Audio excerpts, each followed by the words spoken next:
Wes, what's the most frequently asked question you get from customers? Please let me explain. First of all, I'm Wes Carrero, Sales Director for Tab Financial. Being in the car business the majority of my life, I get a lot of questions, and from time to time the questions change, but one has been very consistent over the years, and it's, what should I do? Buy new or buy used? Well, the market is always changing, so to fully understand what to do, you have to look at each individual vehicle and where the market is currently. For example, if you're familiar with the automotive business, especially in the used side, you'll know that there's not a lot of vehicles out there currently. Reason being is our dollar to the American dollar is 30 cents or so on the dollar, meaning anyone can come over here, purchase our Canadian vehicles, run them over to the other side, and pick up 30 cents on the dollar real easy. So on a $25,000 vehicle, they get almost 30 grand, so on and so forth.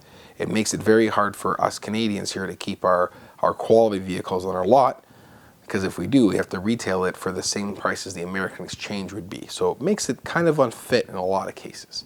The stuff going over is usually the newer stuff, say 14, 15, 16.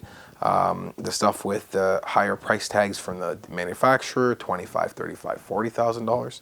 Today I've prepared an example for us. This is a very simple example. It's actually based on an example I did with a customer of my own who's come in to see me. He said very simply, Wes, I purchased vehicles from you in the past. My family's purchased vehicles from you in the past. I appreciate your advice and I trust you. I need a new vehicle for my fiance.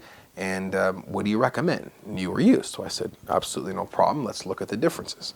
So in today's market, he wanted a Toyota Corolla. Now, some of you might know Toyota Corollas hold their value better than maybe some other vehicles in the marketplace. All right, so I've prepared a couple of examples just to go over quickly so you can kind of see the difference here. So I'm just going to refer to this as we're speaking. So what I got here is a 2016 Toyota Corolla CE compared to 2014 Toyota Corolla CE. Same vehicles, same features, same specs. One has $35K. The price of the 16, $18,999. The price of the 14 is $16,999. Right there, you're saving yourself a couple $1,000s. Most people would think, hey, I saved myself a couple $1,000s. No problem, makes sense. Go with it. Now, in a case where you're paying cash and you legitimately have the money in the bank, that does save you a couple $1,000s. Probably a good investment for you. However, in the case with most people, 85% do finance. So let's look at that because that does have an impact. So in the case of the new vehicle, you have a 0.99% interest rate over an 84-month term, giving you a $265 payment. Now, in the 2014, even though it's $2,000 less, you have an 84-month term at 5.99. Now, the rate does vary as low as 3%, as high as 30%. 5.99 is the industry average, so I'll use that as the example. So at 84 months, same term, but 5.99%, your payment's $280. So you have a $15 difference there between a new vehicle with 0 kilometers on it and full manufacturer's warranty to a used vehicle, 2 years old, with who knows who was the previous owner and 35,000 kilometers on it. Obviously, different makes, different models, different vehicles vary in these numbers.